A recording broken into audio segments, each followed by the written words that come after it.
Câmara é a casa do povo. Não é a representação, é a casa do povo. Desde os primórdios da colonização do Brasil, o governo local foi exercido pelas câmaras municipais. Delas podiam fazer parte poucos brasileiros, uma vez que estavam automaticamente excluídos os escravos, as mulheres e os pobres em geral. Nos tempos coloniais, eram selecionados 12 eleitores, que elegiam 12 candidatos que não podiam ser parentes ou sócios dos eleitores. Eles tinham os nomes escritos em grupos de 4, em cédulas de couro envolvidas em cera, os pelouros. As cédulas eram colocadas em um saco e uma criança sorteava a chapa vencedora. As câmaras são a primeira instituição política de origem portuguesa nas Américas.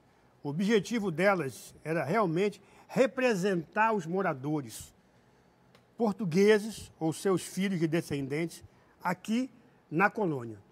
Então ela buscava representar esses colonizadores, esses portugueses que não vinham de Portugal diretamente, tinham se fixado aqui, né, e que representavam os interesses coloniais. Logicamente, as capitanias e o próprio governo central, né, o governo geral, depois o vice-rei, vai ser representante de quem? Da coroa, né? Mas para ter uma interlocução com os interesses locais, as câmaras representam esses moradores. Mas, logicamente, representam quem? Representam a grande elite proprietária, latifundiária, monopolista, né? Quer dizer, os senhores da terra. Porque esses é que são os cidadãos. São esses que pagam impostos à coroa portuguesa. Ele não representa o branco português pobre, não representa o escravo, não representa o índio pobre liberto, nem o mestiço, nem o caboclo, né? Representa os portugueses moradores na colônia. Então foi durante 3 séculos esse o principal razão de ser das câmaras. Era a interlocução necessária que o rei teria com os interesses locais, para que as ordens régias pudessem ser interpretadas, ser lidas, saber o impacto delas, já que todas as outras instâncias de poder representavam unicamente quem? A coroa. Mas o que acontece é que no século XVIII e no final do século XVII, quer dizer, a crise dos estados europeus, né, e a afirmação de um novo modelo de riqueza e de acumulação desses estados vai pressionar cada vez mais essas câmaras e elas vão perder poder. Por exemplo, do século XVIII a criação do Juiz de Fora. Juiz de Fora é o quê? Era o presidente da Câmara das grandes cidades na América Portuguesa. Mas ele era nomeado pela coroa. Não era eleito inter pares, como eram os outros, né? Não era um representante dos proprietários de terra, dos fazendeiros. Claro que não havia democracia. Tinham que seguir as ordens da monarquia, as ordens da família real, do rei. O povo não tinha direito a escolhas. Era aquilo ou aquilo. Eu acho que a gente não pegou o que a cultura, o bom do que poderia pegar de Portugal. Acho que a gente fez uma mistura que não foi bom para o Brasil. A gente pegou a escravatura, todas essas coisas que não foi um começo legal para o Brasil. Eu acho que ele se tornou independente à medida que ele foi conquistando, né, os espaços dele, tudo, com muita luta, com muita dificuldade, ele foi conquistando e conseguiu chegar à sua independência, né? É uma historinha, assim, né? Independência ou morte. Ele poderia ter escrito isso que dava no mesmo, assim. É uma independência meio assim, as pessoas acham que é uma coisa heróica, né? Mas na verdade são conveniências do momento, né? A política é isso, conveniências do momento. Ele na verdade não é independente hoje em dia, até porque a configuração mundial é de interdependência entre os países. Mas o Brasil ele chegou nesse nível de dependência hoje em dia através de pessoas que foram corajosas o suficientes para questionar certos dogmas políticos que existiam anteriormente. Para mim, o mais importante é ter alguém que vai trabalhar para o povo, que não é de lado de governo.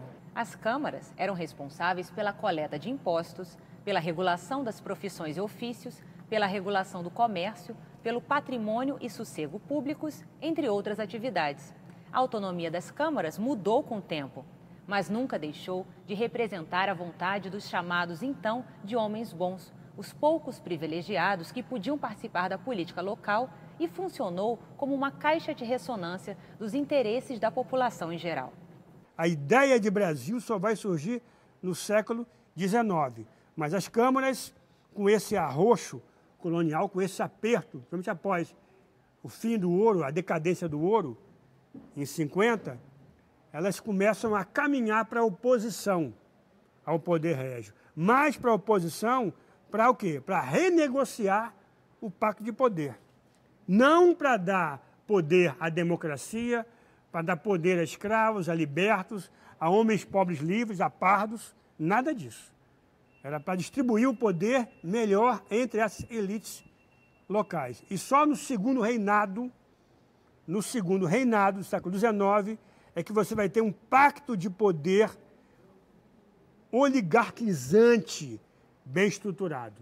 Então você vai ver, nessa época do segundo reinado, as câmaras terem, depois de quase 100 anos, um gradual retorno ao poder, uma participação maior, até a República, quando elas vão ser realmente submersas pelo poder federal, pelo poder central e pelos estados.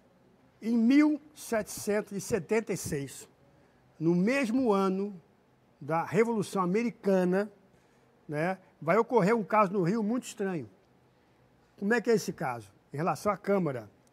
As quitandeiras africanas, escravas vendedoras de rua, que vendiam na rua, num ato assim que eu acho inédito para a época, para qualquer época anterior àquela, enviam uma representação escrita à Câmara Municipal do Rio de Janeiro. Essas quitandeiras africanas reclamam que o juiz de fora, presidente da Câmara, nomeado pela Coroa Régia, isso é 1776, né? Tem um projeto e votou uma lei, impôs uma lei expulsando as quitandeiras da área do entorno da Câmara. De acordo com essa autoridade régia, o barulho das africanas perturbava a calma e o sossego do representante do poder régio. Pois bem, a Câmara se reuniu e dentro do documento tem esse processo e a Câmara revogou o ato do presidente, que expulsava elas. Inclusive, no documento, né, elas falam que elas pagavam foro à Câmara. Não era uma questão de favor, ou de parentela, ou de protecionismo, não. Elas pagavam à Câmara foro para utilizar aquela região para vender os seus produtos. Então você percebe que algo impensável para o século XVII está ocorrendo no século XVIII. Então as câmaras começam a se tornar o quê? O eco, o lugar do eco desses moradores. Então as câmaras são levadas, de certa forma, a se posicionarem contra o autoritarismo. Quando Dom João desembarca no Rio, em 1808, Dom João nomeia um interventor na cidade do Rio de Janeiro. Que não é isso muito mencionado. Quem que é? Que é o intendente-geral de polícia, Paulo Fernandes Viana, que havia o intendente de Portugal. Ele nomeia um brasileiro para governar a cidade. No período joanino, de 1808 a 21, praticamente a Câmara do Rio se torna inócua, se torna praticamente nula. Dom João não confiava na Câmara. Quando Dom João sair do Brasil, quem vai iniciar o processo de independência, inclusive tentando chamar para o seu lado o imperador, o regente Dom Pedro, exatamente o Senado da Câmara.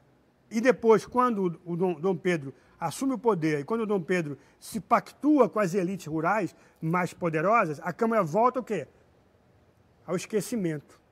A Câmara só vai voltar a ter importância no Rio após a deposição de Dom Pedro, chamado erroneamente, é mais um equívoco da nossa historiografia, de abdicação. Não foi abdicação, foi golpe de Estado. A Câmara Municipal do Rio de Janeiro foi fundada em 1565, por ordem do então governador-geral do Brasil, Mendes Sá. No final do século XIX, os vereadores ainda não representavam a totalidade da população adulta, uma vez que as mulheres continuavam excluídas das eleições, bem como os escravos e os indivíduos mais pobres. Ainda assim, a Câmara teve um papel importante na luta pela abolição do trabalho escravo.